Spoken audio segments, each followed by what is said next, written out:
ਸਵਾਗਤ ਕਰਦੇ ਹਾਂ ਜੀ ਇੱਕ ਵਾਰ ਫਿਰ ਆਪ ਸਭ ਦਾ ਅੱਜ ਦੇ ਰਿਲੀਜੀਅਸ ਸੈਗਮੈਂਟ ਵਿੱਚ। ਭਾਈ ਸ਼ਿਵਤੇਜ ਸਿੰਘ ਜੀ ਜਿਹੜੇ ਕਿ ਕਈ ਪਿਛਲੇ ਮਹੀਨਿਆਂ ਤੋਂ ਸਾਡੇ ਨਾਲ ਆ ਕੇ ਮਹੱਤਵਪੂਰਨ ਵਿਸ਼ਿਆਂ ਤੇ ਸਾਂਝ ਪਾ ਰਹੇ ਨੇ। ਪਿਛਲੇ ਹਫਤੇ ਅਸੀਂ ਗੱਲਬਾਤ ਕੀਤੀ ਸੀ ਕਿ ਗੁਰੂ ਗੋਬਿੰਦ ਸਿੰਘ ਜੀ ਦੇ ਸੰਬੰਧ ਵਿੱਚ ਜੋ ਅਸੀਂ 40 ਮੁਕਤਿਆਂ ਦੀ ਗੱਲ ਕਰਦੇ ਹਾਂ, ਕਦੋਂ ਉਹਨਾਂ ਨੇ ਬਦਾਵਾ ਦਿੱਤਾ ਸੀ, ਕਿਸ ਤਰ੍ਹਾਂ ਦਾ ਮਾਹੌਲ ਸੀ, ਕੀ ਕੁਝ ਹੋਇਆ ਸੀ। ਪਿਛਲੇ ਹਫਤੇ ਉਸ ਬਾਰੇ ਅਸੀਂ ਟੱਚ ਕੀਤਾ ਸੀ। ਆਓ ਉਸੇ ਟੌਪਿਕ ਨੂੰ ਅੱਗੇ ਲੈ ਕੇ ਚੱਲਦੇ ਹਾਂ ਤੇ ਹੋਰ ਜਾਣਕਾਰੀ ਲੈਂਦੇ ਹਾਂ ਕਿ ਇਹ ਬੇਦਾਵੇ ਦਾ ਜਿਹੜਾ ਕਨਸੈਪਟ ਹੈਗਾ, ਜਿਸ ਵਿੱਚ ਕਿ ਗੁਰੂ ਗੋਬਿੰਦ ਸਿੰਘ ਜੀ ਦੇ ਬਾਰੇ ਕਿਹਾ ਜਾਂਦਾ ਹੈ ਕਿ ਉਹਨਾਂ ਨੂੰ ਜਿਹੜੇ ਸਿੱਖ ਸਨ ਉਹ ਬਦਾਵਾ ਦੇ ਗਏ, ਜਿਹੜੇ ਉਹਨਾਂ ਦੇ ਫੌਜੀ ਸਨ। ਕੀ ਇਸ ਤਰ੍ਹਾਂ ਹੋ ਸਕਦਾ ਹੈ? ਪਿਛਲੇ ਹਫਤੇ ਅਸੀਂ ਸੁਣਿਆ ਸੀ। ਆਮ ਤੌਰ 'ਤੇ ਵੀ ਅਸੀਂ ਜਦੋਂ ਦੇਖਦੇ ਹਾਂ ਕਿ ਇਸ ਦੇ ਵਿੱਚ ਅਸੀਂ ਫਿਰ ਉਂਗਲ ਚੁੱਕਨੇ ਉਸ ਜਰਨੈਲ ਦੇ ਉੱਤੇ, ਨਾ ਕਿ ਉਹਨਾਂ ਵਿਅਕਤੀਆਂ ਦੇ ਉੱਤੇ। ਭਾਈ ਸਾਹਿਬ ਨੇ ਬੜੇ ਚੰਗੇ ਤਰੀਕੇ ਨਾਲ ਐਕਸਪਲੇਨ ਕੀਤਾ ਸੀ। ਆਓ ਇसी ਵਿਸ਼ੇ ਉੱਤੇ ਹੋਰ ਇਨਫੋਰਮੇਸ਼ਨ ਲੈਂਦੇ ਹਾਂ ਭਾਈ ਸ਼ਿਵਤੇਜ ਸਿੰਘ ਤੋਂ। ਜੀ ਹਾਂਜੀ ਭਾਈ ਸਾਹਿਬ, ਵਾਹਿਗੁਰੂ ਜੀ ਕਾ ਖਾਲਸਾ, ਵਾਹਿਗੁਰੂ ਜੀ ਕਾ ਖਾਲਸਾ, ਵਾਹਿਗੁਰੂ ਜੀ ਕੀ ਫਤਿਹ। ਸੋ ਪਿਛਲੇ ਹਫਤੇ ਜੋ ਅਸੀਂ ਗੱਲਬਾਤ ਕੀਤੀ ਸੀ ਕਿ ਬਦਾਵਾ ਦਾ ਜਿਹੜਾ ਜ਼ਿਕਰ ਆਉਂਦਾ ਹੈ, ਇਸ 'ਚ 40 ਮੁਕਤਿਆਂ ਦਾ ਜ਼ਿਕਰ ਆਉਂਦਾ ਹੈ, ਤੁਸੀਂ ਉਸ ਨੂੰ ਬੜੇ ਚੰਗੇ ਤਰੀਕੇ ਨਾਲ ਐਕਸਪਲੇਨ ਕੀਤਾ ਸੀ। ਥੋੜ੍ਹਾ ਜਿਹਾ ਬਰੀਫਲੀ ਉਸ ਨੂੰ ਟੱਚ ਕਰ ਲਈ ਤੇ ਫਿਰ ਅੱਗੇ ਕਿ ਫਿਰ ਬਦਾਵਾ ਕਿਹਨੇ ਦਿੱਤਾ ਸੀ ਤੇ ਕਦੋਂ ਦਿੱਤਾ ਗਿਆ ਸੀ। ਹਾਂਜੀ, ਪਹਿਲੀ ਗੱਲ ਤਾਂ ਸਾਨੂੰ ਇਹ ਥੋੜ੍ਹਾ ਜਿਹਾ ਸਮਝਣਾ ਪਏਗਾ, ਜੇ ਅਸੀਂ ਜਿਹੜੇ ਗੁਰੂ ਸਾਹਿਬ ਦੇ ਕੋਲ ਗੁਰਸਿੱਖ ਰਹਿੰਦੇ ਰਹੇ ਨੇ ਉਹਨਾਂ ਦੇ ਉੱਤੇ ਅਗਰ ਅਸੀਂ ਲਾਉਂਦੇ ਹਾਂ ਕਿ ਉਹ ਬਦਾਵਾ ਲਿਖ ਕੇ ਦੇ ਗਏ, ਕੁਝ ਚੀਜ਼ਾਂ ਸਾਨੂੰ ਧਿਆਨ 'ਚ ਰੱਖਣੀਆਂ ਪੈਣਗੀਆਂ ਜੀ। ਕਿਉਂਕਿ ਪਿਛਲੀ ਵਾਰ ਆਪਾਂ ਇਹ ਗੱਲ ਕਲੀਅਰ ਕਰ ਚੁੱਕੇ ਸਾਂ ਕਿ ਬੇਦਾਵਾ ਉੱਥੇ ਸਿੱਖਾਂ ਨੇ ਨਹੀਂ ਲਿਖ ਕੇ ਦਿੱਤਾ। ਉੱਥੇ ਜਿਹੜੀ ਲਿਖਤ ਹੋਈ ਸੀ ਨਾ, ਉਹ ਬੇਦਾਵਾ ਨਹੀਂ ਸੀ। ਉਹ ਇਹ ਸੀ ਕਿ ਜਿਸ ਟਾਈਮ 'ਤੇ ਕਈ ਮਹੀਨੇ ਗੁਜ਼ਰ ਚੁੱਕੇ ਨੇ, ਘੇਰਾ ਪਿਆ ਹੋਇਆ, ਪਹਾੜੀ ਸੂਬੇ ਵੀ ਥੱਕ ਹਾਰ ਗਏ ਨੇ, ਉੱਧਰੋਂ ਜਿਹੜੀ ਫੌਜ ਆਈ ਸੀ ਚੜ੍ਹ ਕੇ ਮੁਗਲਾਂ ਦੀ, ਉਹ ਵੀ ਪਰੇਸ਼ਾਨ ਹੋ ਗਈ। ਉਹਨਾਂ ਦੀ ਇੱਕ ਬਹੁਤ ਵੱਡੀ ਆਪਣਾ ਵਿੱਚ ਹਾਰ ਸੀ। ਉਹਨਾਂ ਨੇ ਇੱਕ ਛਲ ਕਪਟ ਖੇਡਿਆ ਸੀ ਜੀ। ਉਹਨਾਂ ਨੇ ਗੁਰੂ ਸਾਹਿਬ ਜੀ ਕੋਲ ਰਾਜਾ ਭੀਮ ਚੰਦ ਦਾ ਵਕੀਲ ਸੀ ਪੰਮਾ ਪ੍ਰੋਹਤ, ਜਿਸ ਨੂੰ ਕਿਹਾ ਜਾਂਦਾ ਪਰਮਾਨੰਦ, ਉਹਨੂੰ ਭੇਜਿਆ। ਉਹਨੇ ਇੱਕ ਪੰਡਤ ਨੂੰ ਨਾਲ ਲਿਆ, ਆਟੇ ਦੀ ਗਊ ਬਣਾ ਕੇ ਉਹਦੇ ਗਲ ਵਿੱਚ ਕਰਦ ਲਟਕਾ ਕੇ ਇੱਕ ਕਸਮ ਦੀ ਚਿੱਠੀ ਨਾਲ ਰੱਖੀ ਕਿ ਤੁਸੀਂ ਅਨੰਦਪੁਰ ਸਾਹਿਬ ਛੱਡ ਜਾਓ, ਅਸੀਂ ਕੁਝ ਨਹੀਂ ਕਵਾਂਗੇ, ਅਗਰ ਅਸੀਂ ਆਪਣੇ ਗੱਲਾਂ ਤੋਂ ਮੁੱਕਰਦੇ ਹਾਂ, ਤੁਹਾਡੇ 'ਤੇ ਅਟੈਕ ਕਰਦੇ ਹਾਂ, ਸਾਨੂੰ ਗਊ ਹੱਤਿਆ ਦਾ ਦੋਸ਼ ਹੋਵੇ। ਇਸੇ ਤਰ੍ਹਾਂ ਜਿਹੜੇ ਤੁਰਕ ਸਨ, ਉਹਨਾਂ ਨੇ ਇੱਕ ਮੌਲਵੀ ਭੇਜਿਆ ਜੀ, ਕੁਛ ਆਪਣੇ ਵਕੀਲ ਵਫਦ ਭੇਜਿਆ, ਨਾਲ ਉਹ ਕੁਰਾਨ ਲੈ ਕੇ ਆਇਆ, ਨਾਲ ਕਸਮ ਦੀ ਚਿੱਠੀ ਲੈ ਕੇ ਆਇਆ ਵੀ ਅਸੀਂ ਕਸਮ ਖਾਂਦੇ ਹਾਂ ਤੁਸੀਂ ਅਨੰਦਪੁਰ ਸਾਹਿਬ ਛੱਡ ਜਾਓ ਜੀ, ਤੇ ਅਸੀਂ ਜੇ ਤੁਹਾਡੇ ਤੇ ਅਟੈਕ ਕਰੀਏ, ਸਾਨੂੰ ਸਾਡੇ ਕੁਰਾਨ ਪਾਕ ਦੀ ਕਸਮ ਹੈ ਜੀ। ਦੋਨਾਂ ਨੇ ਆਪਣੇ ਆਪਣੇ ਇਸ਼ਟ ਦੀ ਕਸਮ ਖਾਧੀ ਹੈ। ਪਰੰਤੂ ਗੁਰੂ ਗੋਬਿੰਦ ਸਿੰਘ ਮਹਾਰਾਜ ਜੀ ਉਹਨਾਂ ਦੀ ਹਕੀਕਤ ਨੂੰ ਜਾਣਦੇ ਸੀ। ਗੁਰੂ ਸਾਹਿਬ ਜੀ ਨੇ ਫਿਰ, ਆਪਾਂ ਬੜਾ ਇਤਿਹਾਸ ਵਿੱਚ ਕਈ ਵਾਰ ਪੜ੍ਹਦੇ ਸੁਣਦੇ ਹਾਂ, ਬੈਲ ਗੱਡੀਆਂ ਤੇ ਕੂੜਾ ਕਰਕਟ ਲੱਦ ਕੇ ਉਹਨਾਂ ਉੱਤੇ ਦੁਸ਼ਾਲੇ ਪਾ ਕੇ ਬਾਹਰ ਕੱਢਿਆ ਜੀ। ਉਹਨਾਂ ਦੀਆਂ ਨੀਅਤਾਂ ਡੋਲ ਗਈਆਂ, ਜਿਨ੍ਹਾਂ ਨੇ ਕਸਮਾਂ ਖਾਧੀਆਂ ਸੀ ਵੀ ਪਹਿਲਾਂ ਖਜ਼ਾਨਾ ਲੁੱਟ ਲਈਏ। ਗੁਰੂ ਸਾਹਿਬ ਜੀ ਕਹਿਣ ਲੱਗੇ ਵੀ ਹੁਣ ਇਹਨਾਂ ਦੀਆਂ ਕਸਮਾਂ ਦੇ ਉੱਤੇ ਮੈਂ ਯਕੀਨ ਕਿਵੇਂ ਕਰਾਂ ਜੀ। ਉੱਥੇ ਗੁਰਸਿੱਖਾਂ ਨੇ ਇੱਕ ਚਿੱਠੀ ਲਿਖੀ ਗੁਰੂ ਸਾਹਿਬ ਜੀ ਨੂੰ, ਕਿਉਂਕਿ ਗੁਰੂ ਸਾਹਿਬ ਜੀ ਦੇ ਉੱਪਰ ਮਸੰਦ ਮਾਤਾ ਜੀ ਨੂੰ ਨਾਲ ਲੈ ਕੇ ਕਾਫੀ ਦਬਾਅ ਪਾਉਣ ਦੀ ਕੋਸ਼ਿਸ਼ ਕਰ ਰਹੇ ਨੇ ਆਪਣੇ ਵੱਲੋਂ। ਗੁਰੂ ਸਾਹਿਬ ਜੀ ਨੇ ਖਾਲਸਾ ਪੰਥ ਜਿਹੜਾ ਸਿੱਖ ਸਨ, ਉਹਨਾਂ ਨੂੰ ਕਿਹਾ ਤੁਸੀਂ ਦੱਸੋ ਤੁਹਾਡੀ ਕੀ ਵਿਚਾਰ ਹੈ ਜੀ, ਕੀ ਕਰਨਾ ਚਾਹੀਦਾ ਆਪਾਂ ਨੂੰ। ਕੋਈ ਵੀ ਜਰਨੈਲ ਹੋਵੇਗਾ ਨਾ ਜੀ, ਜਦੋਂ ਇਸ ਤਰ੍ਹਾਂ ਜੰਗ ਲੱਗੀ ਹੁੰਦੀ ਹੈ ਨਾ, ਉਹ ਮੋਰਚਿਆਂ ਵਿੱਚ ਜਿਹੜੇ ਡਟੇ ਹੋਏ ਸੂਰਮੇ ਹੁੰਦੇ ਨੇ ਨਾ, ਉਹਨਾਂ ਨੂੰ ਪੁੱਛਦਾ ਵੀ ਹੁਣ ਤੁਹਾਡੀ ਰਾਏ ਕੀ ਹੈ। ਠੀਕ। ਉਹਨਾਂ ਨੇ, ਕਿਉਂਕਿ ਸਾਰੇ ਇਕੱਠੇ ਤੇ ਸੀ ਨਹੀਂ, ਕੋਈ ਗੁਰਸਿੱਖ ਕਿਸੇ ਪਾਸੇ ਸੀ, ਕੋਈ ਕਿਸੇ ਪਾਸੇ ਮੋਰਚਿਆਂ 'ਚ ਲੱਗੇ ਹੋਏ ਸੀ, ਦੁਸ਼ਮਣ ਦਾ ਘੇਰਾ ਹੈ ਜੀ।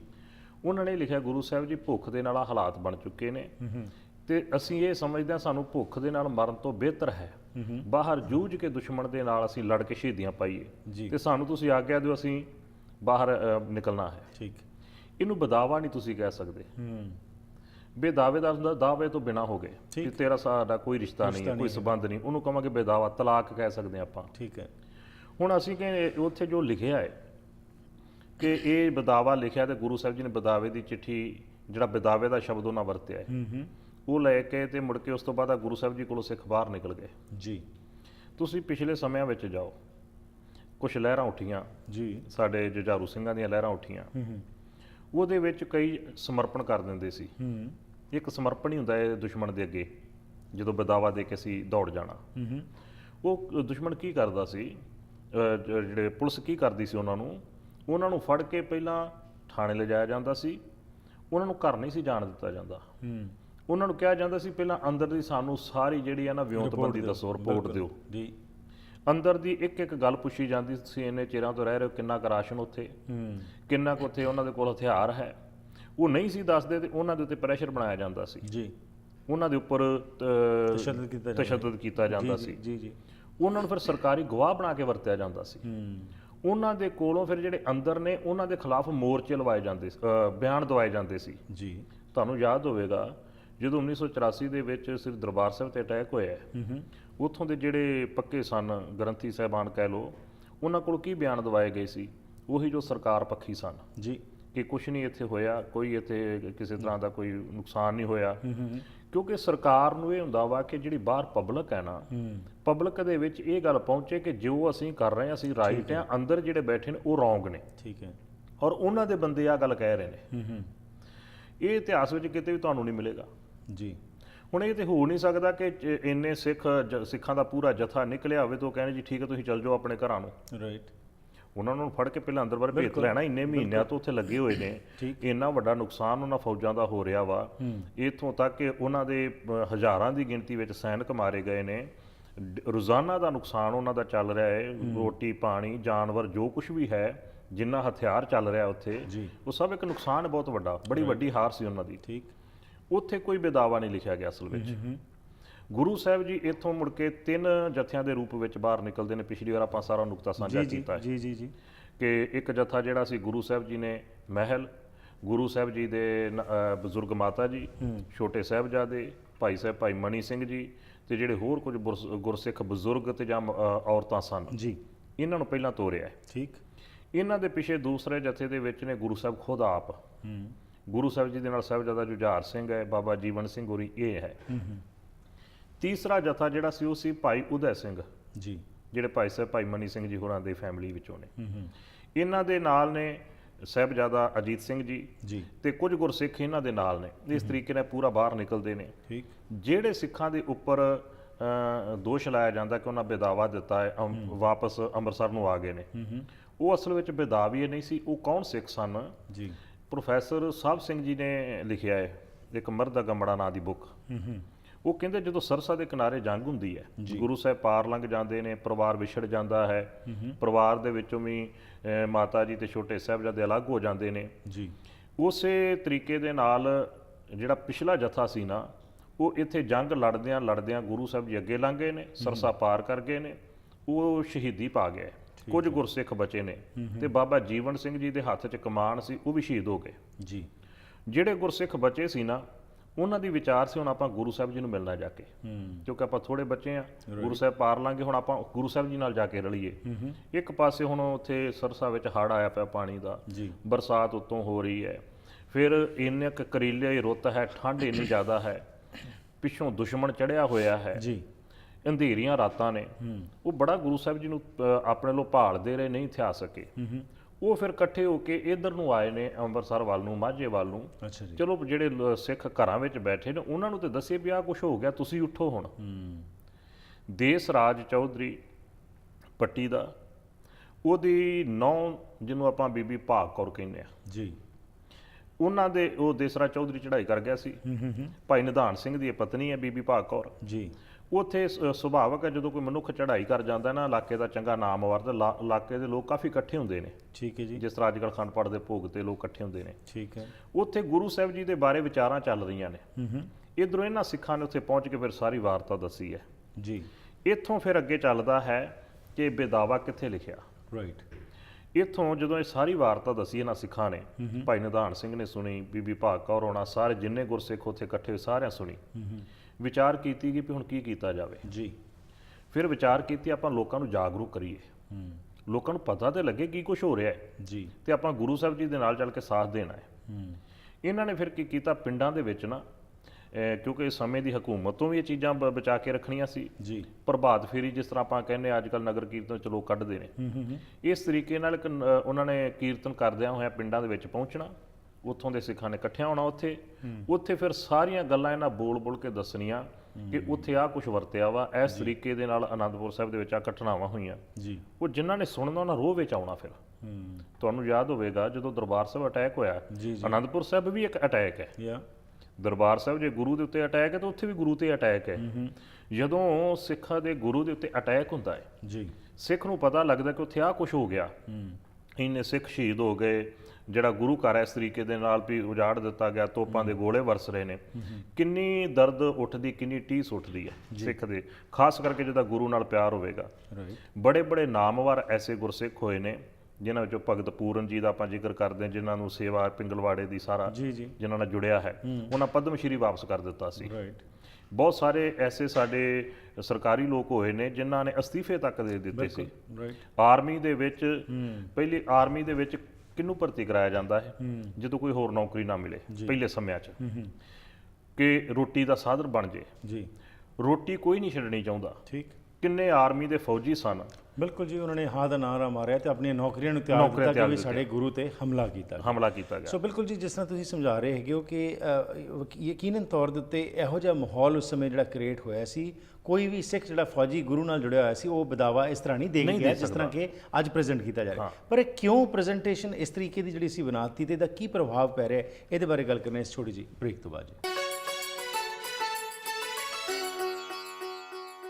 ਕੀ ਤੁਸੀਂ ਕਰਜ਼ੇ ਦੇ ਬੋਝ ਹੇਠ ਦੱਬੇ ਹੋ? ਸਮਝ ਨਹੀਂ ਆਉਂਦਾ ਕੀ ਕਰੋ?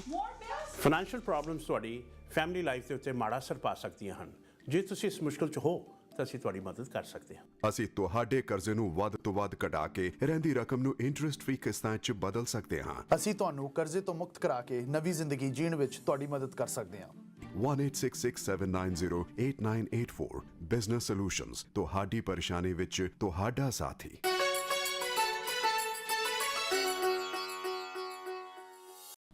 ਸਵਾਗਤ ਕਰਦੇ ਹਾਂ ਜੀ ਇੱਕ ਵਾਰ ਫਿਰ ਆਪ ਸਭ ਦਾ ਅੱਜ ਦੇ ਇਸ ਰਿਲੀਜੀਅਸ ਸੈਗਮੈਂਟ ਵਿੱਚ। ਭਾਈ ਸ਼ਿਵਤੇਜ ਸਿੰਘ ਜੀ ਸਾਡੇ ਨਾਲ ਸਾਂਝ ਪਾ ਰਹੇ ਨੇ ਤੇ 40 ਮੁਕਤਿਆਂ ਦੇ ਸੰਬੰਧ ਵਿੱਚ ਜੋ ਗੱਲਬਾਤ ਚੱਲ ਰਹੀ ਹੈ ਉਸ ਬਾਰੇ ਹੋਰ ਜਾਣਕਾਰੀ ਲੈਣੇ। ਜੀ ਭਾਈ ਸਾਹਿਬ। ਹਾਂਜੀ, ਆਪਾਂ ਵਿਚਾਰ ਚੱਲ ਰਹੇ ਸੀ ਵੀ ਜਦੋਂ ਕੋਈ ਵੀ ਸਿੱਖ ਹੈ ਨਾ, ਉਹਨੂੰ ਪਤਾ ਲੱਗਦਾ ਮੇਰੇ ਗੁਰੂ ਦੇ ਉੱਤੇ ਆ ਕੁਝ ਅਟੈਕ ਹੋ ਰਿਹਾ ਜਾਂ ਹੋ ਰਿਹਾ ਜੀ, ਉਹ ਰਹਿ ਨਹੀਂ ਸਕੇਗਾ। ਬਿਲਕੁਲ। ਆ ਪਿੱਛੇ ਜੇ ਤੁਸੀਂ ਗੁਰੂ ਗ੍ਰੰਥ ਸਾਹਿਬ ਦੇ ਸਰੂਪ ਅਗਨ ਭੇਟ ਹੋਏ ਪੰਜਾਬ ਦੇ ਵਿੱਚ, ਕਿਸ ਤਰੀਕੇ ਨਾਲ ਲੋਕਾਂ ਦੇ ਹਿਰਦੇ ਵਿਲੂੰਦਰੇ ਗਏ। ਪੰਜਾਬ ਦੇ ਵਿੱਚ ਨਾ ਬਗਾਵਤ ਦੀਆਂ ਸੁਰਾਂ ਉੱਠਣੀਆਂ ਸ਼ੁਰੂ ਹੋ ਗਈਆਂ। ਠੀਕ ਹੈ। ਪਿੰਡਾਂ ਦੇ ਵਿੱਚ ਜਦੋਂ ਇਸ ਤਰ੍ਹਾਂ ਚੱਲਣੀ ਸ਼ੁਰੂ ਹੋ ਗਈ, ਪਿੰਡਾਂ ਦੇ ਵਿੱਚ ਕੁਝ ਲੋਕ ਹੁੰਦੇ ਨੇ ਜਿਹੜੇ ਪਬਲਿਕ ਨਾਲ ਵੀ ਜੁੜੇ ਹੁੰਦੇ ਨੇ, ਉੱਪਰ ਸਰਕਾਰ ਨਾਲ ਵੀ ਜੁੜੇ ਹੁੰਦੇ। ਜਿਸ ਤਰ੍ਹਾਂ ਅੱਜ ਕੱਲ੍ਹ ਪਿੰਡਾਂ ਦੀ ਪੰਚਾਇਤ ਹੈ, ਸਰਪੰਚ ਲੋਕ ਹੁੰਦੇ ਨੇ, ਪਹਿਲੇ ਸਮੇਂ ਚੌਧਰੀ ਲੋਕ ਹੁੰਦੇ ਸੀ। ਉਹ ਕੀ ਕਰਦੇ ਸੀ ਕਿ ਪਿੰਡ ਦੀ ਪੂਰੀ ਜਿਹੜੀ ਰਿਪੋਰਟਾਂ ਹੁੰਦੀ ਸੀ ਨਾ ਆਪਣੇ ਪਿੰਡ ਦੀ, ਉਹ ਸਰਕਾਰ ਨੂੰ ਦਿੰਦੇ ਸੀ। ਠੀਕ। ਉਹ ਰਿਪੋਰਟਾਂ ਪਹੁੰਚਣੀਆਂ ਸ਼ੁਰੂ ਹੋ ਗਈਆਂ ਔਰੰਗਜ਼ੇਬ ਦੇ ਕੋਲ ਕਿ ਇਸ ਤਰੀਕੇ ਨਾਲ ਮਾਹੌਲ ਬਣਦਾ ਜਾ ਰਿਹਾ, ਕਿਸੇ ਸਮੇਂ ਬਗਾਵਤ ਉੱਠ ਸਕਦੀ ਹੈ, ਕਿਸੇ ਨਾ ਕਿਸੇ ਤਰੀਕੇ ਨਾਲ ਗੁਰੂ ਗੋਬਿੰਦ ਸਿੰਘ ਜੀ ਦਾ ਤੁਹਾਡਾ ਮਸਲਾ ਹੱਲ ਹੋ ਜਾਣਾ ਚਾਹੀਦਾ। ਠੀਕ ਹੈ। ਇਹ ਨਾ ਹੋਵੇ ਕਿ ਤੁਹਾਡੇ ਤੋਂ ਬਾਹਰ ਚਲੇ ਜਾਵੇ ਸਾਰੀ ਖੇਡ। ਔਰੰਗਜ਼ੇਬ ਨੇ 2 ਚਿੱਠੀਆਂ ਲਿਖੀਆਂ, ਇਤਿਹਾਸ ਵਿੱਚ ਲਿਖਿਆ ਇਸ ਚੀਜ਼ ਦਾ। ਇੱਕ ਚਿੱਠੀ ਉਹਨੇ ਲਿਖੀ ਹੈ ਗੁਰੂ ਸਾਹਿਬ ਜੀ ਨੂੰ, ਮੈਂ ਤੁਹਾਨੂੰ ਮਿਲਣਾ ਚਾਹੁੰਦਾ, ਆਪਣਾ ਪੱਖ ਪੇਸ਼ ਕਰਨਾ ਚਾਹੁੰਦਾ, ਕਿਉਂਕਿ ਉਹ ਆਪਣੇ ਆਪ ਨੂੰ ਬਰੀ ਕਰਨਾ ਚਾਹੁੰਦਾ ਸੀ ਕਿ ਜੋ ਕੁਝ ਹੋਇਆ ਤਦ ਤੱਕ ਸਾਹਿਬਜ਼ਾਦੇ ਸ਼ਹੀਦ ਹੋ ਚੁੱਕੇ ਸੀ, ਚਮਕੌਰ ਦੀ ਗੜੀ ਦੀ ਜੰਗ ਹੋ ਚੁੱਕੀ ਸੀ, ਛੋਟੇ ਸਾਹਿਬਜ਼ਾਦੇ ਬਜ਼ੁਰਗ ਮਾਤਾ ਸ਼ਹੀਦ ਹੋ ਚੁੱਕੇ ਸੀ ਜੀ।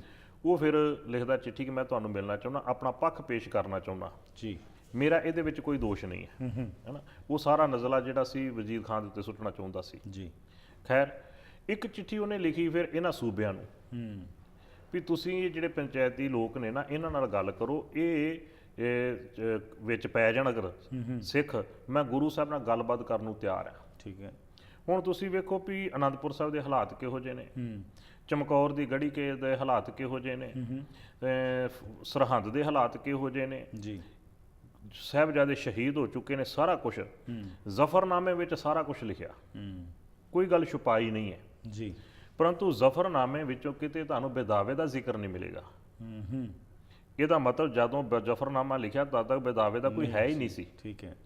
ਗੁਰੂ ਸਾਹਿਬ ਕਿਸੇ ਚੀਜ਼ ਨੂੰ ਛਪਾਉਣਗੇ ਨਹੀਂ। ਅਗਰ ਅਸੀਂ ਇਹ ਗੱਲ ਜੇ ਮੰਨਦੇ ਹਾਂ ਕਿ ਜ਼ਫਰਨਾਮਾ ਜਿਹੜਾ ਵਾ ਜਿੱਤ ਦੀ ਚਿੱਠੀ ਗੁਰੂ ਸਾਹਿਬ ਜੀ ਨੇ ਅਹਿਸਾਸ ਕਰਾਉਣ ਵਾਸਤੇ ਉਹਨੂੰ ਭੇਜੀ ਹੈ, ਇੱਕ ਮੈਸੇਜ ਭੇਜਿਆ ਔਰੰਗਜ਼ੇਬ ਨੂੰ ਸੰਬੋਧਨ ਕਰਕੇ। ਦੂਸਰੀ ਚੀਜ਼, ਗੁਰੂ ਸਾਹਿਬ ਜੀ ਮਾਛੀਵਾੜੇ ਦੇ ਜੰਗਲਾਂ 'ਚ ਆਉਂਦੇ ਨੇ ਜੀ। ਚਮਕੌਰ ਦੀ ਗੜੀ 'ਚ ਸਤਿਗੁਰੂ ਜੀ ਆਪਣੇ ਪੁਸ਼ਾਕ ਤੇ ਸਿਰ ਦੀ ਦਸਤਾਰ ਗੁਰਸਿੱਖ ਨੂੰ ਦੇ ਕੇ ਪਹਿਨਾ ਕੇ ਆਉਂਦੇ ਨੇ। ਕਿਸੇ ਵਿਦਵਾਨ ਨੇ ਨਹੀਂ ਲਿਖਿਆ ਕਿ ਉਸ ਟਾਈਮ ਤੇ ਜੇਬ ਦੇ ਵਿੱਚੋਂ ਬਦਾਵਾ ਬਾਹਰ ਕੱਢਿਆ। ਮਾਛੀਵਾੜੇ ਤੋਂ ਗੁਰੂ ਸਾਹਿਬ ਜੀ ਜਦੋਂ ਅੱਗੇ ਰਾਏ ਕੱਲੇ ਨੂੰ ਜਾਂਦੇ ਨੇ ਤੇ ਮਾਛੀਵਾੜੇ ਤੋਂ ਗੁਰੂ ਸਾਹਿਬ ਜੀ ਉੱਚ ਦੇ ਪੀਰ ਦਾ ਰੂਪ, ਉਹਨਾਂ ਦਾ ਭੇਸ ਜੀ ਆਪਾਂ ਇਤਿਹਾਸ 'ਚ ਪੜ੍ਹਦੇ ਹਾਂ। ਉਹਦਾ ਭਾਵ ਕੀ ਹੈ? 3 ਚਾਦਰਾਂ ਨੇ ਗੁਰੂ ਸਾਹਿਬ ਜੀ ਦੇ ਸਰੀਰ ਦੇ ਉੱਤੇ ਜੀ। ਇੱਕ ਚਾਦਰ ਲੰਗੋਟੀ ਦੇ ਰੂਪ ਵਿੱਚ ਬੱਧੀ ਹੋਈ ਹੈ, ਇੱਕ ਚਾਦਰ ਦੀ ਬੁੱਕਲ ਮਾਰੀ ਹੋਈ ਹੈ ਕੇਸ ਖੁੱਲੇ ਛੱਡ ਕੇ, ਇੱਕ ਚਾਦਰ ਜਿਹੜੇ ਮੰਜੇ ਤੇ ਬੈਠੇ ਨੇ ਨਾ, ਉਸ ਮੰਜੇ ਦੇ ਪਾਵਿਆਂ ਨਾਲ ਸੋਟੀਆਂ ਬੰਨ੍ਹ ਕੇ ਉਹਦੇ ਉੱਪਰ ਪਾਲਕੀ ਸ਼ੇਪ ਦੇ ਵਿੱਚ ਬਣਾਈ ਹੋਈ ਹੈ। ਜਿਹੜਾ ਮੰਜਾ ਉਠਾ ਕੇ ਭਾਈ ਗਨੀ ਖਾਨ, ਨਬੀ ਖਾਨ ਤੇ ਭਾਈ ਧਰਮ ਸਿੰਘ ਤੇ ਮਾਨ ਸਿੰਘ ਹੋਰੀ ਜਾ ਰਹੇ ਨੇ। ਕਿਹੜੀ ਚਾਦਰ ਦੇ ਨਾਲ ਦੀ ਗੰਢ ਵਿੱਚ ਬੱਧੇ ਨੇ ਬਦਾਵਾ, ਕੋਈ ਇਤਿਹਾਸ ਵਿੱਚੋਂ ਸਾਨੂੰ ਪ੍ਰੂਫ ਨਹੀਂ ਮਿਲਦਾ ਜੀ। ਸਤਿਗੁਰੂ ਜੀ ਰਾਏ ਕੁੱਲੇ ਪਹੁੰਚਦੇ ਨੇ। ਉੱਥੇ ਤਿੰਨੇ ਚਾਦਰਾਂ ਭਾਈ ਮਾਨ ਸਿੰਘ ਨੂੰ ਦਿੰਦੇ ਨੇ ਕਿ ਇਹਨਾਂ ਚਾਦਰਾਂ ਦਾ ਤੁਸੀਂ ਅਗਨ ਭੇਟ ਕਰ ਦਿਓ ਹੁਣ, ਜੀ ਕਿਉਂਕਿ ਉੱਥੇ ਫਿਰ ਬਸਤਰ ਦੂਸਰੇ ਪਹਿਨ ਲਏ ਨੇ। ਉਸ ਟਾਈਮ ਤੇ ਕੱਢੀਆਂ ਬਾਹਰ ਕੋਈ ਜ਼ਿਕਰ ਨਹੀਂ ਆਉਂਦਾ, ਕਿਉਂਕਿ ਇਹ ਤੇ ਅਸੀਂ ਪੜ੍ਹਦੇ ਹਾਂ ਕਿ ਮੁਕਤਸਰ ਦੀ ਜੰਗ ਦੇ ਵਿੱਚ ਗੁਰੂ ਸਾਹਿਬ ਜੀ ਨੇ ਜੇਬ ਦੇ ਵਿੱਚੋਂ ਜਾਂ ਕਮਰ ਕੱਸੇ ਵਿੱਚੋਂ ਕੱਢ ਕੇ ਜਿਹੜਾ ਸੀ ਉਹ ਬਦਾਵਾ ਪਾੜਿਆ। ਫਿਰ ਇਹਦੇ ਵਿੱਚ ਜਿਹੜਾ ਜਿੰਨਾ ਸਮਾਂ ਵਾ ਉਹ ਕਿਉਂ ਨਹੀਂ ਜ਼ਿਕਰ ਆਉਂਦਾ। ਜੀ ਤੀਸਰੀ ਚੀਜ਼ ਹੈ, ਗੁਰੂ ਸਾਹਿਬ ਜੀ ਨੇ ਅਨੰਦਪੁਰ ਸਾਹਿਬ ਛੱਡਿਆ ਪੋਹ ਦੇ ਮਹੀਨੇ ਵਿੱਚ, ਪੋਹ ਦੀ ਸ਼ੁਰੂਆਤ ਹੈ, ਜੀ ਕਿਉਂਕਿ 8 ਪੋਹ ਨੂੰ ਤੇ ਵੱਡੇ ਸਾਹਿਬਜ਼ਾਦੇ ਸ਼ਹੀਦ ਹੋ ਜਾਂਦੇ ਆ। ਪੋਹ ਦੀ ਸ਼ੁਰੂਆਤ ਹੈ। ਜਿਹੜੀ ਮੁਕਤਸਰ ਸਾਹਿਬ ਦੀ ਜੰਗ ਚੱਲਦੀ ਹੈ ਨਾ, ਉਹ ਚੱਲਦੀ ਹੈ ਵਿਸਾਖ ਦੇ ਮਹੀਨੇ ਵਿੱਚ ਜਾ ਕੇ। ਓਕੇ। ਪੋਹ, ਮਾਘ, ਫੱਗਣ, ਚੇਤ, ਵਿਸਾਖ, ਵਿਸਾਖ ਦੇ ਅਖੀਰ ਦੇ ਵਿੱਚ ਜੰਗ ਹੁੰਦੀ ਹੈ। ਗਰਮੀ ਦੀ ਰੁੱਤ ਹੈ। 6 ਮਹੀਨੇ ਬਣ ਗਏ। ਕੁਝ ਵਿਦਵਾਨਾਂ ਨੇ 1.25 ਸਾਲ ਤੱਕ ਦਾ ਜ਼ਿਕਰ ਵੀ ਲਿਖਿਆ, ਚਲੋ ਆਪਾਂ 6 ਮਹੀਨੇ ਦਾ ਲਾ ਲਈਏ। ਜੀ ਵਿਸਾਖ ਦੇ ਵਿੱਚ ਜੰਗ ਹੁੰਦੀ ਹੈ। 6 ਮਹੀਨੇ ਜਿਹੜੇ ਗੁਰਸਿੱਖ ਉੱਥੋਂ ਨਿਕਲ ਕੇ ਗਏ ਬਦਾਵਾ ਦੇ ਕੇ, ਜੀ ਉਹ ਅਨੰਦਪੁਰ ਸਾਹਿਬ ਛੱਡਣ ਤੋਂ ਪਹਿਲਾਂ ਗਏ ਹੋਣਗੇ। ਯਾ ਉਹ ਘਰਾਂ 'ਚ ਚੌਥੇ 'ਚ ਪੰਜਵੇਂ ਦਿਨ ਪਹੁੰਚ ਗਏ ਹੋਣਗੇ, ਹਫ਼ਤੇ 'ਚ ਪਹੁੰਚ ਗਏ ਹੋਣਗੇ। ਰਾਈਟ। ਘਰਾਂ ਦੇ ਵਿੱਚੋਂ ਅੱਗੋਂ ਤਾਨੇ ਮਿਹਣੇ ਵੱਜੇ, ਉਹ ਵਾਪਸ ਹਫ਼ਤੇ 10 ਦਿਨਾਂ 'ਚ ਵਾਪਸ ਆ ਜਾਣੇ ਚਾਹੀਦੇ ਨੇ। ਬਿਲਕੁਲ। ਉਹ ਇੰਨਾ ਸਮਾਂ ਸਿੱਖ ਕਿੱਥੇ ਜਾ ਕੇ ਬੈਠੇ ਰਹੇ ਵੀ ਗੁਰੂ ਸਾਹਿਬ ਜੀ ਜਦੋਂ ਮੁਕਤਸਰ ਪਹੁੰਚਣਗੇ ਉਦੋਂ ਅਸੀਂ ਉੱਥੇ ਪਹੁੰਚਾਂਗੇ। ਉੱਥੇ ਸਾਡੇ ਅੱਗੇ ਸਵਾਲ ਖੜਾ ਹੋ ਜਾਂਦਾ। ਫਿਰ ਜੀ ਅਸਲ ਵਿੱਚ ਉੱਥੇ ਫਿਰ ਇਹਨਾਂ ਸਰਕਾਰੀ ਲੋਕਾਂ ਨੇ ਇਹ ਗੱਲ ਕੀਤੀ ਕਿ ਚਲੋ ਆਪਾਂ ਗੁਰੂ ਸਾਹਿਬ ਜੀ ਨੂੰ ਮਿਲੀਏ ਤੇ ਗੁਰੂ ਸਾਹਿਬ ਜੀ ਨਾਲ ਗੱਲਬਾਤ ਕਰੀਏ। ਜੀ ਇਹ ਕਰੀਬਨ ਕੁਝ ਵਿਦਵਾਨਾਂ ਨੇ 250 ਦਾ ਜ਼ਿਕਰ ਲਿਖਿਆ ਹੈ ਪੰਚਾਇਤ ਦੇ ਰੂਪ ਵਿੱਚ, ਤੇ ਕੁਝ ਗੁਰਸਿੱਖ ਜਿਹੜੇ ਸੀ ਨਾ ਜੀ, ਗੁਰੂ ਸਾਹਿਬ ਜੀ ਨੂੰ ਮਿਲਣ ਵਾਸਤੇ ਤੁਰੇ ਨੇ। ਜੀ ਮੁਕਤਸਰ ਸਾਹਿਬ ਤੋਂ ਜਦੋਂ ਆਪਾਂ ਇਧਰ ਨੂੰ ਕੋਟਕਪੂਰੇ ਤੋਂ ਮੁਕਤਸਰ ਸਾਹਿਬ ਨੂੰ ਜਾਂਦੇ ਆ, ਰਸਤੇ ਵਿੱਚ 2 ਪਿੰਡ ਨੇ, ਰੂਪੇ ਆਣਾ ਤੇ ਰਾਮੇ ਆਣਾ। ਜੀ ਇਹ ਮੁਕਤਸਰ ਸਾਹਿਬ ਤੋਂ ਕਰੀਬਨ 13-14 ਕਿਲੋਮੀਟਰ ਦੀ ਰੇਂਜ ਤੇ ਆ। ਇਹ ਪਹਿਲਾਂ ਆਉਂਦੇ ਨੇ। ਜੀ ਇੱਥੇ ਇਹ ਜਿਹੜੇ ਲੋਕ ਸੀ ਨਾ ਗੁਰੂ ਸਾਹਿਬ ਜੀ ਨੂੰ ਮਿਲਦੇ ਨੇ। ਮੁਕਤਸਰ ਸਾਹਿਬ ਅੱਗੇ ਚਲੇ ਜਾਂਦਾ ਹੈ। ਜੀ ਇੱਥੇ ਇਹਨਾਂ ਨੇ ਗੁਰੂ ਸਾਹਿਬ ਜੀ ਨਾਲ ਗੱਲਬਾਤ ਕੀਤੀ। ਇਹ ਜਿਹੜੇ ਪੰਚਾਇਤੀ ਲੋਕ ਸੀ ਨਾ, ਇਹਨਾਂ ਨੇ ਤਜਵੀਜ਼ ਆਪਣੀ ਰੱਖੀ। ਇਹਦੇ ਵਿੱਚ ਫਿਰ ਮੈਂ ਕਲੀਅਰ ਕਰ ਦਿਆਂ, ਜਿਹੜੇ ਗੁਰਸਿੱਖ ਸ਼ਹੀਦੀਆਂ ਪਾਈਆਂ ਜਿਨ੍ਹਾਂ ਨੇ, ਜੀ ਉਹ ਅਸਲ ਵਿੱਚ ਜੋ ਪੰਚਾਇਤ ਦੀ ਸੋਚ ਸੀ ਨਾ, ਉਹ ਉਹਦੇ ਕਰਕੇ ਨਹੀਂ ਸੀ ਨਾਲ ਆਏ।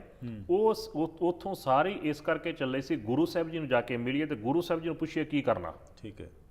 ਇਹਨਾਂ ਨੇ ਉੱਥੇ ਆ ਕੇ ਆਪਣੀ ਤਜਵੀਜ਼ ਰੱਖਤੀ ਕਿ ਗੁਰੂ ਸਾਹਿਬ ਜੀ ਅਸੀਂ ਚਾਹੁੰਦੇ ਤੁਹਾਡਾ ਸਮਝੌਤਾ ਕਰਾ ਦਈਏ। ਰਾਈਟ। ਗੁਰੂ ਸਾਹਿਬ ਜੀ ਨੇ ਪਹਿਲਾ ਸਵਾਲ ਅੱਗੋਂ ਬਚਨ ਇਹ ਕਿਹਾ ਵੀ ਸਿੱਖ ਉਪਦੇਸ਼ ਲੈਂਦਾ ਹੈ ਕਿ ਦਿੰਦਾ ਹੈ, ਤੁਸੀਂ ਵੀ ਉਪਦੇਸ਼ ਦੇਣ ਆਏ ਹੋ। ਜੀ ਦੂਸਰੀ ਗੱਲ ਇਹ ਕਹੀ ਗੁਰੂ ਸਾਹਿਬ ਜੀ ਨੇ, ਜੇ ਸਮਝੌਤੇ ਦੀ ਗੱਲ ਕਰਦੇ ਹੋ, ਜਦੋਂ ਗੁਰੂ ਅਰਜਨ ਸਾਹਿਬ ਜੀ ਨੂੰ ਲਾਹੌਰ ਵਿੱਚ ਤੱਤੀਆਂ ਤਵੀਆਂ ਤੇ ਜਿਉਂਦਿਆਂ ਸਾੜਿਆ ਗਿਆ, ਉਦੋਂ ਤੁਸੀਂ ਸਮਝੌਤਾ ਕਿਉਂ ਨਾ ਕਰਾਇਆ? ਜੀ ਗੁਰੂ ਤੇਗ ਬਹਾਦਰ ਸਾਹਿਬ ਜੀ ਨੂੰ ਸ਼ਹੀਦ ਕੀਤਾ ਗਿਆ, ਉਦੋਂ ਸਮਝੌਤਾ ਨਾ ਤੁਸੀਂ ਕਰਾਇਆ। ਜੀ ਅਨੰਦਪੁਰ ਸਾਹਿਬ ਇੰਨੇ ਮਹੀਨਿਆਂ ਤੋਂ ਘੇਰਾ ਪਿਆ ਰਿਹਾ, ਇੰਨੇ ਮਹੀਨਿਆਂ ਤੋਂ ਗੁਰਸਿੱਖ ਭੁੱਖ ਨਾਲ ਲੜਦੇ ਰਹੇ, ਪਿਆਸ ਨਾਲ ਲੜਦੇ ਰਹੇ, ਨੀਂਦਰੇ ਨਾਲ ਲੜਦੇ ਰਹੇ, ਦੁਸ਼ਮਣ ਨਾਲ ਲੜਦੇ ਰਹੇ। ਤੁਹਾਡੇ ਚੋਂ ਕੋਈ ਨਹੀਂ ਉੱਠਿਆ ਕਿ ਚਲੋ ਅਸੀਂ ਸਮਝੌਤਾ ਕਰਾ ਦਈਏ। ਅੱਜ ਤੁਸੀਂ ਸਮਝੌਤੇ ਦੀ ਗੱਲ ਕਰਦੇ ਹੋ। ਜੀ ਸਮਝੌਤਾ ਕਿਹਦੇ ਵਾਸਤੇ ਕਰਾਂ? ਗੁਰਸਿੱਖ ਸ਼ਹੀਦ ਹੋ ਗਏ, ਯਾ ਅਨੰਦਪੁਰ ਸਾਹਿਬ ਉਜੜ ਗਿਆ, ਸਾਹਿਬਜ਼ਾਦੇ ਸ਼ਹੀਦ ਹੋ ਗਏ, ਰਹਿ ਕੀ ਗਿਆ? ਰਹਿ ਕੀ ਗਿਆ? ਇਹ ਮਿਆਨ ਜਿਹੜੀ ਮਿਆਨ ਚੋਂ ਨਿਕਲੀ ਹੈ ਨਾ ਤੇਗ, ਇਹ ਹੁਣ ਮੈਦਾਨ ਫਤਿਹ ਕਰਕੇ ਮਿਆਨ ਚ ਪਵੇਗੀ। ਜਦ ਇੰਨੀ ਗੱਲ ਕਹੀ ਨਾ ਗੁਰੂ ਸਾਹਿਬ ਜੀ ਨੇ, ਇਹ ਘਬਰਾ ਉੱਠੇ ਸਰਕਾਰੀ ਲੋਕ ਜੀ ਵੀ ਸਾਨੂੰ ਔਰੰਗਜ਼ੇਬ ਨੇ ਦਬਾਅ ਪਾਉਣਾ ਹੈ। ਗੁਰੂ ਸਾਹਿਬ ਮੰਨਦੇ ਨਹੀਂ ਪਏ ਤੇ ਕਿਸ ਤਰ੍ਹਾਂ ਕੀਤਾ ਜਾਵੇ? ਤੇ ਇਹਨਾਂ ਨੇ ਆਪਣੇ ਆਪ ਨੂੰ ਬਾਦਸ਼ਾਹ ਤੋਂ ਸੇਫ ਕਰਨ ਵਾਸਤੇ ਗੁਰੂ ਸਾਹਿਬ ਜੀ ਨੂੰ ਕਹਿਣ ਲੱਗੇ ਕਿ ਗੁਰੂ ਸਾਹਿਬ ਜੀ, ਜੇ ਤੁਸੀਂ ਸਾਡੀ ਗੱਲ ਹੀ ਨਹੀਂ ਮੰਨਣੀ, ਸਾਡੀ ਤਜਵੀਜ਼ ਤੁਹਾਨੂੰ ਪਸੰਦ ਨਹੀਂ ਹੈ, ਫਿਰ ਸਾਡਾ ਤੁਹਾਡਾ ਕਾਹਦਾ ਸੰਬੰਧ? ਗੁਰੂ ਸਾਹਿਬ ਜੀ ਕਹਿੰਦੇ ਨਹੀਂ, ਸੰਬੰਧ ਲਿਖ ਕੇ ਦੇ ਦਿਓ। ਜੀ ਇਸ ਭਾਈ ਸੰਤੋਖ ਸਿੰਘ ਜੀ ਵੀ ਇਸ ਗੱਲ ਨੂੰ ਲਿਖਦੇ ਨੇ। ਉਹ ਕਹਿੰਦੇ ਨੇ, ਜੋ ਬੇਮੁਖ ਸਿਦਕ ਬਿਨ ਸਿਮਰ ਪੰਚਾਇਤ ਕੀ ਬਾਤ। ਜਿਹੜੇ ਬੇਮੁਖ ਲੋਕ ਸੀ ਨਾ, ਜਿਨ੍ਹਾਂ ਦੇ ਅੰਦਰ ਸਿਦਕ ਨਹੀਂ ਸੀ, ਭਰੋਸਾ ਨਹੀਂ ਸੀ ਗੁਰੂ ਸਾਹਿਬ ਜੀ ਦੇ ਉੱਪਰ, ਉਹ ਪੰਚਾਇਤ ਜਿਹੜੀ ਬਣ ਕੇ ਆਈ ਸੀ, ਉਹਨਾਂ ਨੇ ਆਪਣੀ ਵਿਚਾਰ ਜਿਹੜੀ ਆ ਉਹਨੂੰ ਮੁੱਖ ਰੱਖਿਆ। ਲਿਖਿਓ ਬਿਦਾਵਾ ਦੇਰ ਬਿਨ ਗੁਰਸਿੱਖ ਨਹੀਂ ਕਦਾਂਤ। ਉਹਨਾਂ ਬਿਨਾਂ ਦੇਰੀ ਤੋਂ ਲਿਖ ਕੇ ਬਿਦਾਵਾ ਉੱਥੇ ਦਿੱਤਾ ਜੀ ਕਿ ਗੁਰੂ ਜੀ ਅਸੀਂ ਤੁਹਾਡੇ ਕਦੇ ਸਿੱਖ ਨਹੀਂ, ਠੀਕ ਹੈ, ਤੇ ਤੁਸੀਂ ਸਾਡੇ ਗੁਰੂ ਨਹੀਂ। ਗੁਰੂ ਸਾਹਿਬ ਜੀ ਨੇ ਨਹੀਂ ਲਿਖ ਕੇ ਦਿੱਤਾ, ਰਾਈਟ। ਉਹਨਾਂ ਨੇ ਲਿਖ ਕੇ ਗੁਰੂ ਸਾਹਿਬ ਜੀ ਦੇ ਅੱਗੇ ਸਾਈਨ ਕਰਕੇ ਫੜਾਤੇ। ਉੱਥੋਂ ਫਿਰ ਬਾਹਰ ਨੂੰ ਤੁਰੇ ਪਏ ਨੇ। ਜਦੋਂ ਬਾਹਰ ਨੂੰ ਤੁਰੇ ਨੇ ਨਾ ਜੇ, ਤੇ ਗੁਰੂ ਸਾਹਿਬ ਜੀ ਅੱਗੇ ਨੂੰ ਚੱਲ ਪਏ ਨੇ। ਉੱਥੇ ਬੀਬੀ ਭਾਗ ਕੌਰ ਜੀ ਨੇ ਪੁੱਛਿਆ, ਕੀ ਅੰਦਰ ਗੁਰੂ ਸਾਹਿਬ ਜੀ ਨਾਲ ਗੱਲ ਕਰਕੇ ਆਏ ਜੀ? ਉਹਨਾਂ ਕਿਹਾ, ਜੀ ਅਸੀਂ ਆਹ ਗੱਲ ਕਰਕੇ ਆਏ ਹਾਂ। ਬੀਬੀ ਭਾਗ ਕੌਰ ਕਹਿੰਦੀ, ਕਰਨ ਕੀ ਆਏ ਸੀ ਤੁਸੀਂ? ਕਰਕੇ ਕੀ ਚੱਲੇ ਹੋ? ਬੀਬੀ ਭਾਗ ਕੌਰ ਉੱਥੇ ਫਿਰ ਜਿਹੜੇ ਉਹ ਪੰਚਾਇਤੀ ਲੋਕ ਸੀ ਨਾ, ਉਹਨਾਂ ਦੇ ਉੱਤੇ ਵਰੇ ਨੇ। ਉੱਥੇ ਭਾਈ ਰਾਏ ਸਿੰਘ ਜੀ ਨੇ ਲਕੀਰ ਖਿੱਚੀ ਹੈ ਜਿਹੜੇ ਜਥੇ ਦੇ ਮੁਖੀ ਸੀ ਸਾਰੇ। ਜੀ ਉਹਨਾਂ ਕਿਹਾ ਵੀ ਅਸੀਂ ਤੇ ਗੁਰੂ ਸਾਹਿਬ ਜੀ ਦੇ ਨਾਲ ਨਿਭਣਾ, ਅਸੀਂ ਤੁਹਾਡੇ ਪੰਚਾਇਤੀਆਂ ਨਾਲ ਸਹਿਮਤ ਨਹੀਂ ਆ। ਤੁਹਾਨੂੰ ਯਾਦ ਹੋਵੇਗਾ 1984 ਦੇ ਵਿੱਚ ਮੈਂ ਕਈ ਵਾਰ ਵੇਖਣਾ ਘਟਨਾਵਾਂ ਨਾ ਕਿਤੇ ਇਤਿਹਾਸ ਦੁਹਰਾ ਰਿਹਾ ਹੈ। ਜੀ ਸਾਡੇ ਕੁਝ ਲੋਕ ਸੀ ਜਿਹੜੇ ਕਹਿੰਦੇ ਸੀ ਸਾਡੀਆਂ ਲਾਸ਼ਾਂ ਦੇ ਉੱਤੋਂ ਦੀ ਅੱਗੇ ਲੰਘਣਗੇ ਜਿਹੜੇ ਆਉਣਗੇ ਦੁਸ਼ਮਣ ਚੜ ਕੇ, ਵਕਤ ਆਉਣ ਤੇ ਬਾਹਾਂ ਖੜੀਆਂ ਕਰ ਗਏ ਸੀ। ਬਿਲਕੁਲ ਬਾਹਾਂ ਖੜੀਆਂ ਕਰਕੇ ਜਦੋਂ ਨਿਕਲ ਗਏ ਸੀ ਨਾ, ਉਹਨਾਂ ਵਿੱਚ ਜਿਹੜੇ ਬਾਕੀ ਸਿੰਘ ਸਨ ਸਿਦਕ ਵਾਲੇ, ਜੀ ਉਹਨਾਂ ਕਹਿਤਾ ਸੀ ਅਸੀਂ ਤੁਹਾਡੇ ਨਾਲ ਸਹਿਮਤ ਨਹੀਂ, ਰਾਈਟ ਅਸੀਂ ਬਾਹਾਂ ਖੜੀਆਂ ਕਰਕੇ ਨਹੀਂ ਨਿਕਲਾਂਗੇ, ਠੀਕ ਅਸੀਂ ਤੇ ਇੱਥੇ ਫਿਰ ਗੁਰੂ ਦਰਬਾਰ ਦੀ ਆਨ ਸ਼ਾਨ ਸੁਰੱਖਿਆ ਵਾਸਤੇ ਸ਼ਹੀਦੀਆਂ ਦੇਵਾਂਗੇ। ਇਸੇ ਤਰ੍ਹਾਂ ਉੱਥੇ ਖੇਡ ਵਰਤਦੀ ਹੈ। ਉਸ ਟਾਈਮ ਤੇ ਉਹਨਾਂ ਸਿੱਖ ਭਾਈ ਰਾਏ ਸਿੰਘ ਨੇ ਕਿਹਾ ਵੀ ਅਸੀਂ ਤੇ ਗੁਰੂ ਸਾਹਿਬ ਜੀ ਵਾਸਤੇ ਆਏ ਆ, ਗੁਰੂ ਸਾਹਿਬ ਜੀ ਨਾਲ ਨਿਭਣਾ, ਸਾਨੂੰ ਬਾਦਸ਼ਾਹ ਤੋਂ ਕੋਈ ਡਰ ਨਹੀਂ ਹੈ, ਜੇ ਬਾਦਸ਼ਾਹ ਕੱਲ ਨੂੰ ਸਾਨੂੰ ਸ਼ਹੀਦ ਕਰਵਾ ਵੀ ਦੇਵੇਗਾ ਕੋਈ ਗੱਲ ਨਹੀਂ ਹੈ, ਪਰ ਅਸੀਂ ਆਪਣੀ ਜਿੰਦ ਗੁਰੂ ਲੇਖੇ ਲਾਉਣੀ ਹੈ। ਉੱਥੇ ਜਿਹੜੀ ਲਕੀਰ ਖਿੱਚੀ ਸੀ ਨਾ ਕਿ ਜਿਨ੍ਹਾਂ ਮਰਜੀਵੜਿਆਂ ਨੇ ਗੁਰੂ ਸਾਹਿਬ ਜੀ ਨਾਲ ਤੁਰਨਾ ਹੈ ਉਹ ਛਾਲ ਮਾਰ ਕੇ ਇੱਧਰ ਆ ਜਾਓ, ਜਿਨ੍ਹਾਂ ਨੂੰ ਆਪਣਾ ਪਰਿਵਾਰ ਦਾ ਮੋਹ ਹੈ ਉਹ ਜਾ ਸਕਦਾ ਹੈ। ਸਿੱਖ ਧਰਮ ਦੇ ਵਿੱਚ ਧਰਮ ਯੁੱਧ ਮੋਰਚਾ ਕਿਹਾ ਜਾਂਦਾ ਇਹਨੂੰ। ਜੀ ਧਰਮ ਯੁੱਧ ਲੜਿਆ ਜਦੋਂ ਸਿੱਖਾਂ ਲੜਿਆ, ਯਾ ਉਹਦਾ ਕਾਰਨ ਕੀ ਸੀ? ਉਹਦੇ 'ਚ ਹਰ ਗੱਲ ਨੂੰ ਮੁੱਖ ਰੱਖਿਆ ਜਾਂਦਾ ਸੀ।